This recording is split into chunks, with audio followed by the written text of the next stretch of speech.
Hello everyone, I am Pranay and in this presentation I am going to tell you about the experiment speed measurement using optocoupler. In this presentation we are going to cover the aim of the experiment, apparatus used, theory behind it, and understand the procedure as to how it's done, and finally we are going to see the results. The aim of this experiment is to study the performance of a photoelectric pickup, which is also known as an optocoupler, as a speed measurement sensor device. In this slide, we are going to get familiar with the apparatus. This is a speed measurement trainer kit with a 1 Hz clock, wave shaper, 4-digit counter display, and a DC power supply. We also have a optocoupler here with the photodiode and an IR laser to produce pulses, voltmeter to measure the voltage supplied to the optocoupler, and an oscilloscope to measure the frequency of the pulses. We also have two modes of functioning, speed and RPM. Speed to measure the counts and RPM to measure the rotations per minute. In the speed mode, we can reset it and then the pulses are counted for a specific time, which we will be fixing in the procedure. Theory behind our experiment. So the optocoupler couples two circuits, an obstructor in between blocking the light cuts off the current to the secondary circuit, which is basically counted to measure the times the coupling was disrupted and the speed of the disc is measured. In our experiment, we have a sorted disc which has 15 teeth that produces 15 pulses every rotation. After wave shaping, we can observe it in the oscilloscope, and the pulses are put to a multiplier, which basically gives us 50, which is a 4 times multiplier that gives us 15 into 4, that is 60 pulses per revolution. These pulses are fed to a 4-digit frequency counter to display the RPM of the motor. In this, we see the first part of the experiment. Here we see the RPM of the motor in the optocoupler in which it is running. This is the voltmeter that tells us about the voltage that is supplied to the motor, and here we have the frequency of the pulses that are observed in the photodiode.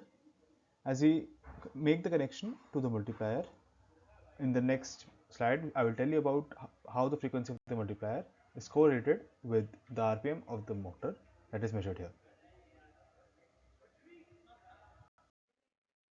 As discussed, the objective of this experiment is to use the optocoupler as a speed measurement device. The frequency of the pulses which we get from the multiplier can be taken as f. So the frequency from the wave shaper is f by 4. As we know, there are 15 teeth per rotation. So rotations per second comes out to be f by 4 divided by 15, which is f by 60. And rotations per minute come out to be f by 60 into times 60, which is f. So we can conclude from the calculation that the frequency from the multiplier, frequency of the pulses that we get from the multiplier, should be equal to the rotations per minute that we observe in the RPM mode, and we will see it in the observed table. Next is the speed counter method. In this method, we take the measurements of counts for a specific period of time, and in our experiment we have fixed it to 10 seconds. This is used to correlate speed that we get from the RPM method. Next, we understand the calculation behind the speed measurement. So first way is to calculate the speed is from the counter. So we take the total number of counts and then we calculate how much the distance traveled in one count. So the diameter of the disc is 85 mm and the circumference becomes pi into 85, and since there are 15 slots, one slot travels pi into 85 divided by 15, which is 17.8 millimeter. So speed from the counter method comes out to be total count into 17.8 millimeter divided by the time taken in seconds, which we will fix as 10 seconds. Next, from the RPM method, we can understand that the RPM gives us the amount of rotations that take place in 1 minute, into pi into 85 gives us the distance covered in one rotation, divided by 60, that is for the number of seconds.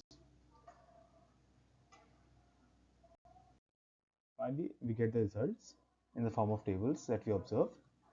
As you can see in the table 1, frequency from the multiplier comes out to be approximately equal to the counter reading in the form of RPM, which we postulated before. In the table 2, speed from the counter method comes out to be approximately equal to the speed from the RPM method that we have just discussed. These two tables validate our calculations. Finally, through the graph, we can show that there exists a linear relationship between the counter reading in RPM and the frequency that is measured from the multiplier, and thus we can conclude that the optocoupler can be used as a speed measurement device. Also, some precautions to be taken care of. First, do not go beyond 3 volts with the motor because it is not preferred for accurate measurements.